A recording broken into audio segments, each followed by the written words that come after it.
The king stood by the palace window, watching the bustling marketplace below. Merchants hawked their wares, children darted between stalls, and the air was filled with the hum of trade.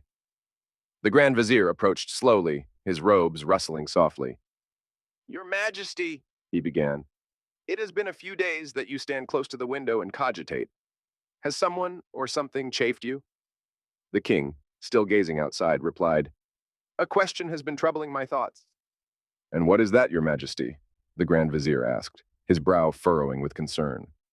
Turning to face the vizier, the king said, "Do you know what is the nastiest thing?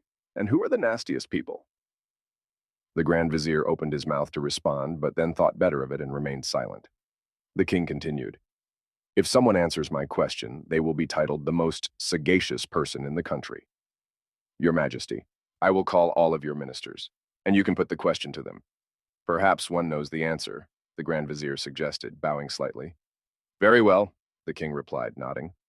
All the ministers gathered, their faces a mix of curiosity and apprehension. The king looked at them and without hesitation asked, "Who knows what is the nastiest thing?" Each minister offered a different answer, their voices overlapping.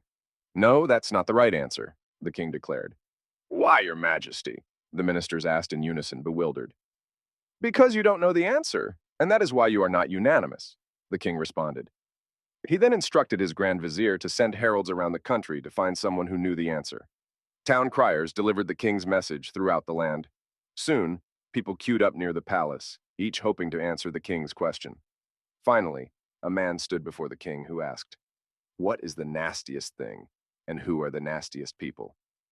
"Your Majesty, the nastiest thing is waste matter, and the nastiest people are those who eat it," the man replied confidently.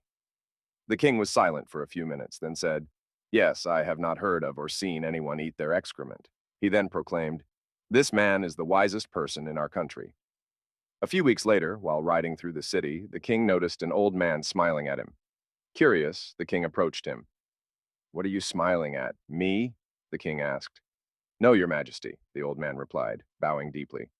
"Then, if there is something interesting that made you smile, tell us." "We would like to know," the king said, intrigued. Fear gripped the old man, knowing a wrong word could cost his life. He said, "Your Majesty, I smiled because I see you closely and wish to give you the correct answer to your question." "Someone else has already answered my question," the king said, frowning slightly. "I'm sorry, Your Majesty, but that answer was wrong and I can prove it," the old man said, his voice steady.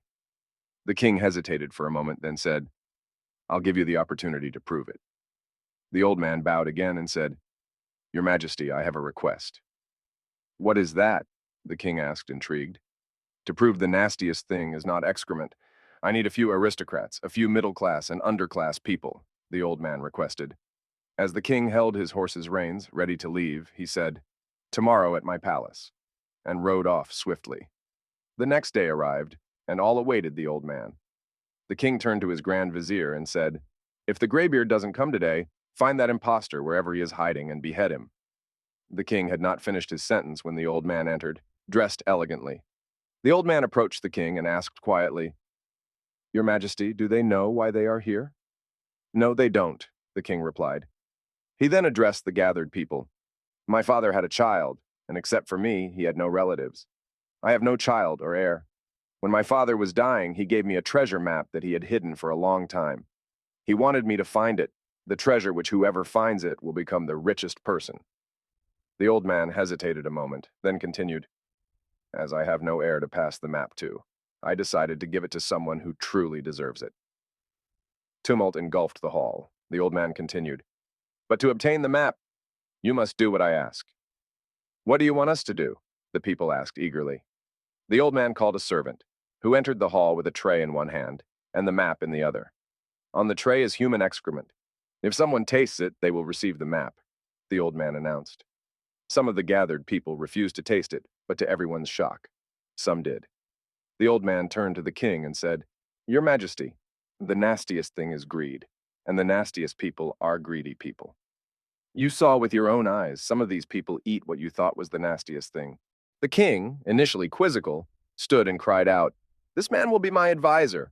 His command is my command." Reflecting on the day's events, the king turned to his Grand Vizier and said, Today we have learned a valuable lesson. True wisdom lies in understanding the nature of our desires and the depths of our greed.